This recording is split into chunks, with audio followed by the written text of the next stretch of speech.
जय हिंद दोस्तों, मैं हूं अनूप और आप सब लोग देख रहे हैं ग्लोबल कॉन्फ्लिक्ट। दोस्तों 10 तारीख के दिन एक ऑफिशियल सेरेमनी के तहत 5 राफेल फाइटर एयरक्राफ्ट को इंडियन एयरफोर्स में ऑपरेशनली शामिल कर लिया गया। और दोस्तों इस घटना के बाद सवाल ये भी उठ रहा है कि चाइनीज एयरफोर्स को भरपूर जवाब देने के लिए क्या भारत को और एडिशनल 36 राफेल एयरक्राफ्ट खरीदना चाहिए। इवन साथ में ये भी सवाल उठ रहा है कि क्या भारत को कावेरी इंजन को डेवलप करने के लिए फ्रांस के साथ समझौता कर लेना चाहिए और फ्रांस के मदद के लिए फ्रांस से एडिशनल 36 राफेल एयरक्राफ्ट खरीदना चाहिए। दोस्तों एडिशनल 36 राफेल एयरक्राफ्ट और कावेरी इंजन का डेवलपमेंट के साथ फ्रांस का सिग्मा कंपनी का क्या समझौता हो सकता है, उसके रिगार्डिंग बहुत सारे सवाल आप लोगों के मन में हो सकता है। और आज के इस वीडियो में मैं आप लोगों को एक एक करके उन सारे सवालों का जवाब दूंगा और ऐसे ही हर सवालों का जवाब को जानने के लिए वीडियो के आखिर तक बने रहिए। तो दोस्तों इनमें सबसे पहला सवाल उठता है कि कावेरी इंजन को लेके एडिशनल 36 राफेल खरीदने का क्या जरूरत है। जब इंडिया द्वारा 2015 में फ्रांस के साथ राफेल एयरक्राफ्टों का डील हुआ था तो उसमें एक 50% का ऑफसेट क्लॉज भी था।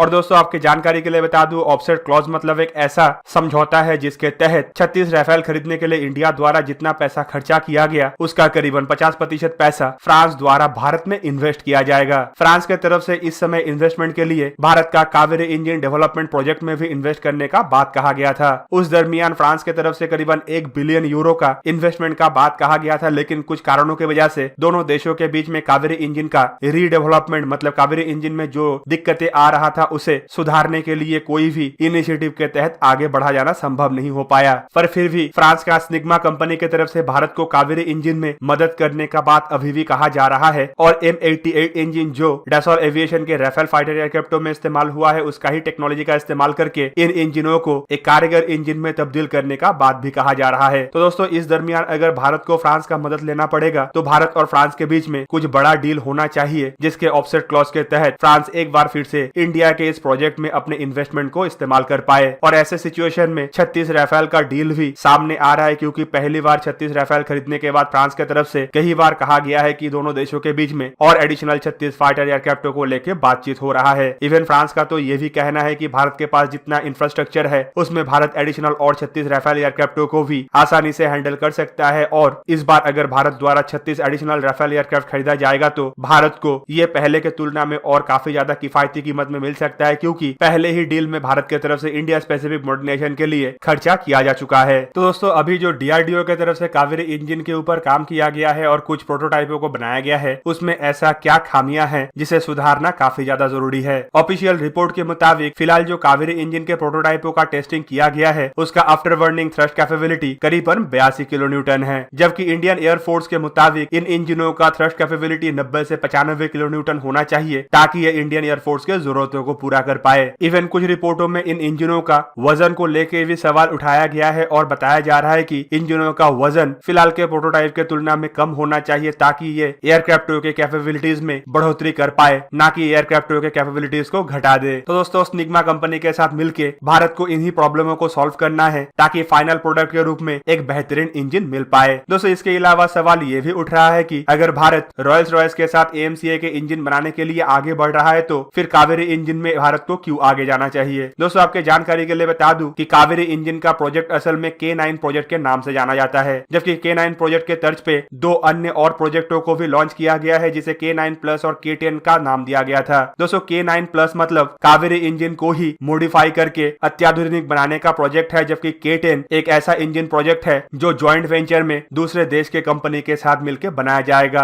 अब रॉयल्स रॉयस के साथ जो भारत का ज्वाइंट वेंचर का प्रोजेक्ट चल रहा है वो क्या K10 प्रोजेक्ट के तहत बनाया जा रहा है इसका तो कुछ खुलासा नहीं किया गया और साथ में K9 प्लस को बंद किया जाएगा या इसमें काम किया जाएगा इसके बारे में भी कोई डिटेल नहीं दिया गया। तो दोस्तों K10 और K9 प्लस प्रोजेक्ट को अगर आप दिमाग में रखेंगे तो आपको पता चलेगा कि भारत कावेरी इंजन को मॉडिफाई करके एक अत्याधुनिक इंजन बनाने की तरफ भी अपना संकल्प रखा है, जिसके लिए फॉरेन कंट्री के मदद लेना भी जरूरी है। इसके अलावा जो रॉयल्स रॉयस के साथ मिलकर इंजन बनाया जा रहा है वो एक 140 किलो न्यूटन थ्रस्ट वाला इंजन होगा जिसे AMCA में इस्तेमाल किया जाएगा। इवन भारत को इन इंजनों से पहले एक 90 से 100 किलो न्यूटन के थ्रस्ट वाला इंजनों का भी जरूरत है जो इंडिया के आने वाले कई सारे फाइटर एयरक्राफ्टों के प्रोजेक्ट में इस्तेमाल हो पाए। दोस्तों रॉयल्स रॉयस के साथ जो इंजन बनाया जा रहा है उसे इंडिया के AMCA में इस्तेमाल किया जाएगा, जबकि इंडिया के AMCA प्रोजेक्ट के अलावा Tejas mark 1A twin engine deck based fighter aircraft और ओमनी रोल कॉम्बैट एयरक्राफ्ट जैसे कॉन्सेप्ट भी है, इसमें भी इंजनों का जरूरत है। इवन जो रॉयल्स रॉयस के साथ ज्वाइंट वेंचर में इंजन बनाया जा रहा है उसे लेके भी टाइमलाइन का कोई डिसीजन नहीं लिया गया है। जबकि एएमसीए के टाइमलाइन को देखें तो 2029 में जो एएमसीए को इंडियन एयरफोर्स में शामिल किया जाएगा उसमें अमेरिका का F414 इंजनों का इस्तेमाल किया जाएगा। तो दोस्तों रॉयल्स रॉयस इंजन और फिलहाल जो अमेरिकी F414 इंजनों का इस्तेमाल किया जा रहा है उसके दरमियान भारत को कुछ नया सॉल्यूशन भी चाहिए जो इंडिजनाइज होना भी जरूरी है। इसके अलावा इंडियन एयरफोर्स का जो सिंगल इंजन तेजस और तेजस मार्क 1 एयरक्राफ्ट को बनाया गया है इसका भी इंजनों को आने वाले सालों में रिप्लेस किया जाएगा, क्योंकि एक तय समय तक इंजनों का इस्तेमाल होने के बाद इसे रिप्लेस करना जरूरी होता है। उस दरमियान भी भारत इतना ज्यादा संख्या में फॉरेन कंट्रियों के ऊपर डिपेंडेंट हो नहीं सकता है, क्योंकि ये बहुत ज्यादा खर्चा भी करवाता है और डिपेंडेंसी बढ़ने से एडवांटेज भी कम होता है। ऐसे सोल्यूशन में भारत को इंजन टेक्नोलॉजी को खुद से ही डेवलप करना चाहिए। तो दोस्तों यहाँ पे ये भी सवाल उठ सकता है कि क्या भारत अकेला कावेरी इंजन को मॉडिफाई करके एक बेहतरीन इंजन में तब्दील नहीं कर सकता है। तो दोस्तों आपके जानकारी के लिए बता दूं कि इंजन टेक्नोलॉजी दुनिया के सबसे क्रिटिकल टेक्नोलॉजियों में माना जाता है। दुनिया के गिने चुने 4 देश और 5 ऐसे कंपनी है जो इंजनों को बना सकता है, जिनमें अमेरिका के प्रिटी विटनी और जनरल इलेक्ट्रिक है, जबकि ब्रिटेन के रॉयल्स रॉयस और फ्रांस के स्निग्मा के अलावा रशिया के यूएसी द्वारा ही इंजनों को बनाया जाता है। इसके अलावा अब तक किसी भी देश के पास इंजन टेक्नोलॉजी डेवलप करने का क्षमता नहीं बन पाया है और फिलहाल अगर इंडिया को तेज गति से आगे बढ़ना है तो इनमें से किसी एक देश का मदद लेना काफी ज्यादा जरूरी है। दोस्तों इवन आपके जानकारी के लिए ये भी बता दूं कि इंजनों को डेवलप करना इतना आसान नहीं होता है और इतना कम समय में इंजन डेवलप करना कोई आसान खेल नहीं है। इवन फ्रांस जैसे देश जो ऑलरेडी बीते 70 साल से जेट इंजनों को बना रहा है और अलग अलग तरीके का जेट इंजन बना चुका है, उसके लिए भी राफेल एयरक्राफ्टों में इस्तेमाल होने वाला M88 इंजनों को डेवलप करने के लिए कम से कम 16 साल का समय लगा था। रशिया जो अत्याधुनिक हाई पावर वाला इंजनों को डेवलप कर चुका है उसके लिए भी 5th जनरेशन के इंजन को डेवलप करने में काफी ज्यादा दिक्कतें आ रहा है और अब तक रशिया अपना खुद का 5th जनरेशन के इंजन को बना नहीं सका। जबकि जो चाइना आए दिन अपने फाइटर एयरक्राफ्टों के दम भरता रहता है उसके पास भी इंजन टेक्नोलॉजी नहीं है। तो इस दरमियान इंडियन एयरफोर्स जिस तरीके से एक मॉडर्न एयरफोर्स में तब्दील हो रहा है और इंडिजनाइजेशन की तरफ आगे बढ़ रहा है, तो इंडिया को भी इस टेक्नोलॉजिकल चुनौती को पूरा करने के लिए आइदर लंबे समय तक और रिसर्च एंड डेवलपमेंट में ध्यान देना पड़ेगा या फिर इनमें से किसी एक कंपनी के साथ समझौता करके अपने इंजनों को डेवलप करना पड़ेगा। तो दोस्तों अब सवाल ये भी उठता है कि अगर इंडिया K9+ स्टैंडर्ड के कावेरी इंजनों को डेवलप करने की तरफ आगे बढ़ रहा है तो इसमें इंडिया को फ्रांस के अलावा क्या कोई और देश मदद नहीं कर सकता। दोस्तों आपके जानकारी के लिए बता दूं कि इंडिया अब टेक्नोलॉजी ट्रांसफर और मेक इन इंडिया के तहत आगे बढ़ रहा है, तो दुनिया में कुछ गिने चुने देश ही है जो इंडिया को इस तरीके का टेक्नोलॉजी दे सकता है। जबकि जो 4 देशों के पास इंजनों के टेक्नोलॉजी है उनमें से चारों के चारों देश भारत को ऐसे टेक्नोलॉजी देने के लिए तैयार हो सकता है, क्योंकि चारों देशों के साथ ही भारत का बहुत ही बेहतरीन रिश्ता है। इवन रॉयल्स रॉयस के साथ तो भारत का एक ज्वाइंट वेंचर हो चुका है, तो शायद इसीलिए ही भारत K9+ स्टैंडर्ड के लिए रॉयल्स रॉयस की तरफ आगे नहीं बढ़ रहा है। जबकि अमेरिका के कंपनियों को देखे तो वो भारत को इंजन तो फरोख्त कर रहा है, लेकिन अमेरिका का टेक्नोलॉजी ट्रांसफर का शर्त इतना कड़ा होता है कि शायद अमेरिका चाहते हुए भी भारत को इस तरीके का टेक्नोलॉजी इतना आसानी से नहीं दे सकेगा। बचता है रशिया और फ्रांस। दोस्तों रशिया के साथ भारत का बीते 70 साल का डिफेंस रिलेशनशिप है और इन 70 सालों में भारत को रशिया से बहुत कुछ मिला है, पर रशियन टेक्नोलॉजी के ऊपर भारत फिलहाल इतना ज्यादा भरोसा नहीं करना चाहता है और इसीलिए फ्रांस भारत के लिए एक बेहतरीन ऑप्शन है। और बीते कुछ सालों में फ्रांस की तरफ से टेक्नोलॉजिकल मामले में भारत को जिस तरीके से मदद किया गया और भारत को जिस तरीके से फ्रांस द्वारा आए दिन मदद किया भी जा रहा है, उसे देखते हुए भी फ्रांस एक भारत के लिए बेहतरीन ऑप्शन बन सकता है। 236 एडिशनल राफेल के अलावा भारत के पास और एक दूसरा ऑप्शन ये हो सकता है कि MMRCA 2.0 टेंडर के तहत भारत जो 114 फाइटर एयरक्राफ्ट खरीदेगा उसमें भी ऑफसेट क्लॉज के तहत इन इंजन को डेवलप करने का समझौते को रखा जा सकता है, जो आने वाले समय में भारत को 114 फाइटर एयरक्राफ्टों को फरोख्त करने के अलावा इंजन टेक्नोलॉजी को भी सौंप सकेगा, ताकि भारत अपना खुद का इंजन भी बना सके और इन इंजनों का इस्तेमाल करके अपने खुद के फाइटर एयरक्राफ्टों को ज्यादा पावरफुल और ज्यादा मजबूत बना सके। तो दोस्तों ये था आज का वीडियो। अगर आपको वीडियो अच्छा लगा तो इसे लाइक कीजिए और मेरे चैनल को सब्सक्राइब कीजिए और साथ में बना हुआ बेल आइकन को भी प्रेस कर दीजिए ताकि आप मेरा वीडियो देख पाए सबसे पहले। जय हिंद।